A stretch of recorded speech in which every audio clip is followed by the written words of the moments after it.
Hello friends, నమస్తే. వరంగల్ జిల్లా నర్సంపేటకు చెందినటువంటి ఆర్టీసీ డ్రైవర్ శంకర్ గౌడ్ నిన్న ఆత్మహత్యా యత్నం చేయడం జరిగింది. దీనిపై చాలామంది ఆందోళన చెందారు. ఆయన ఈ రోజున తుదిశ్వాస విడవడం జరిగింది. అతని యొక్క మరణ వార్త విన్నటువంటి పలువురు తీవ్రమైనటువంటి దిగ్భ్రాంతికి గురయ్యారు. ఆర్టీసీ కార్మికులు కావచ్చు, ఆర్టీసీలో పనిచేసేటటువంటి ఉద్యోగస్తులు అందరూ కూడా చాలా బాధపడుతున్నారు. సమస్యకు పరిష్కారం చావు కాదని పలువురు భావిస్తున్నారు. ప్రతి సమస్యకు సొల్యూషన్ అనేది ఉంది. మన హక్కుల కోసం మనం పోరాటం తప్పులేదు, కానీ బలవర మరణం చేసుకొని మనం మరణించడం అనేది పిరికి పంద చర్యగా మనం అనుకోవచ్చు.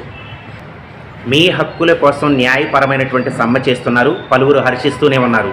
ఎందుకంటే గవర్నమెంట్ కూడా దిగివచ్చి మీ హక్కులను పరిష్కరించేటటువంటి ఆలోచనలో ఉన్నట్లు తెలుస్తుంది. కాబట్టి మీ హక్కుల కోసం మీరు పోరాడాలి, కానీ ప్రాణాలు మాత్రం తీసుకోవద్దని కోరుకుందాం.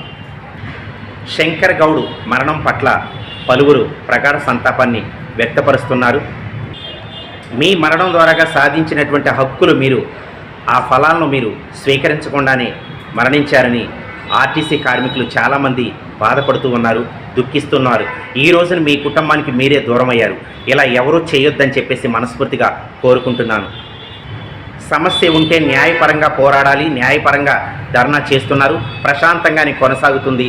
మీ యొక్క సమస్యను గవర్నమెంటు ఆలోచించేటటువంటి దిశలోనే ఉందనుకుంటున్నాం మనం. కానీ ఆలోచించి సత్వరమే ఈ సమస్యకు పరిష్కారం తేవాలని, ఎందుకంటే ఇలా ఒకరొకరు చనిపోతూ ఉంటే మరి ఆర్టీసీకే చాలా తీరం లోటుది, మాయన మచ్చగా మిగిలిపోతుందని మనం భావిస్తూ ఉన్నాం. కాబట్టి వెంటనే ఆర్టీసీ రవాణా శాఖ మంత్రి కావచ్చు, తర్వాత సీఎం రేవంత్ రెడ్డి గారు కావచ్చు, మీరు కమిటీ ఏర్పాటు చేసుకొని వాళ్ళ యొక్క సమస్యలు, న్యాయపరమైనటువంటి సమస్యలు ఉంటే సత్వరమే తీర్చాలని మనస్ఫూర్తిగా కోరుతున్నాం. జై హింద్, జై జవాన్, జై కిసాన్.